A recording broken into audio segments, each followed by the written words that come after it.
রাধে রাধে, জয় শ্রীকৃষ্ণ। বন্ধুরা, আজকে আমার হাতে একটি সেট রয়েছে Y1। তো সেটটির প্রবলেম হচ্ছে নেটওয়ার্ক আসে না। দেখতে পাচ্ছেন সিম লাগানোর পরে নো সার্ভিস শো করছে এবং উপরে এমার্জেন্সি কল অনলি শো করছে। টাওয়ারের বার দেখাচ্ছে কিন্তু কোনো টাওয়ার কোনো শো করছে না, না 2G আসছে, না 3G আসছে, না 4G আসছে। তো আসুন আমরা দেখব এই মোবাইলটা আমরা কীভাবে রিপেয়ার করতে পারি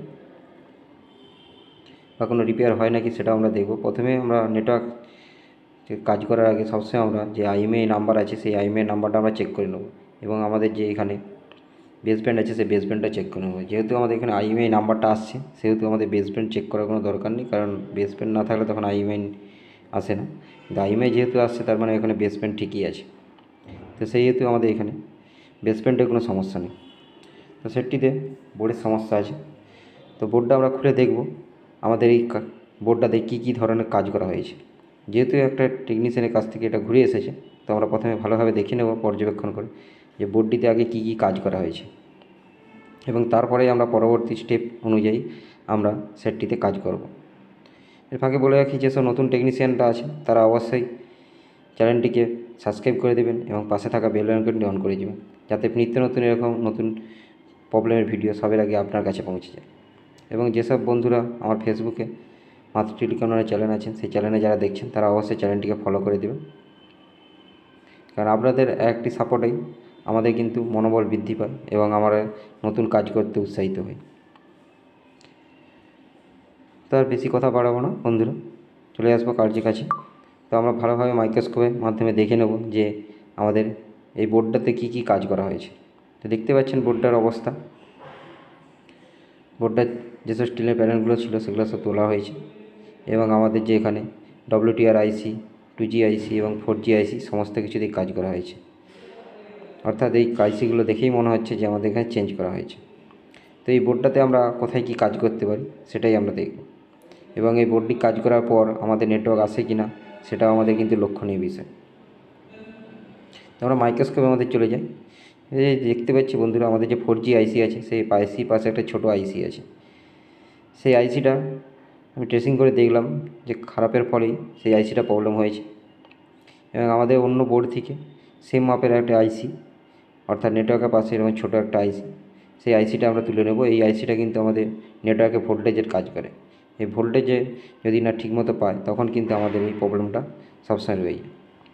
তো বন্ধুরা দেখতেই পাচ্ছেন যে 4G নেটওয়ার্কের পাশে একটি আইসি আছে ছোটো 070A, ওই আইসিটা আমরা চেঞ্জ করব। তার জন্য আইসি চেঞ্জ করার আগে অবশ্যই বোর্ডে একটু ভালো মতো ফ্ল্যাগ পেস্ট দিয়ে নেব, যাতে হিট লাগার ফলে বোর্ডের কোনো ক্ষতি না হয় এবং আইসিটা সুন্দরভাবে মেল্ট হয়ে গিয়ে সুন্দরভাবে আপনাদের কাছে উঠে আসে। তো দেখতে পাচ্ছেন অল্প মাত্রায় একটু হিট দিলে আমার আইসিটা পুনরায় উঠে চলে আসবে। খুব সুন্দরভাবে উঠে চলে এসেছে এবং প্রতিটা বল কিন্তু সুন্দরভাবে আছে। তো সেই হেতু আমি যে দ্বিতীয় যে আইসিটা লাগাবো সেই আইসিটা কিন্তু আমাদের এখানে কোনো বল করার দরকার হবে না।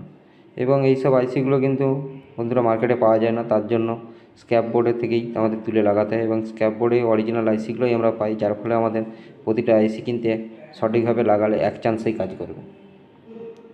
তো আমরা এখন স্ক্র্যাপ বোর্ড থেকে যে আইসিটা তুলেছি সেই আইসিটা আমরা এখানে ভালোভাবে লাগিয়ে নেব। যেহেতু আমাদের এখানে বলগুলো সঠিক মাত্রায় ছিল সেহেতু আমাদের এই আইসিতেও বল করতে হয়নি। যেহেতু এই যে ছোটো আইসি, অর্থাৎ কম বলেই কিন্তু এই আইসিটা লেগে যাবে। দেখতে পাচ্ছেন বন্ধুরা, আইসিটা একটুখানি সরে গিয়ে সঠিকভাবে তার নিজের পজিশানে লেগে গেছে। তো আমাদের এখানে লাগানো হয়ে গেলে আইসিটা, এরপরে আমরা বোর্ডটিকে ঠান্ডা হওয়ার জন্য একটু ওয়েট করব।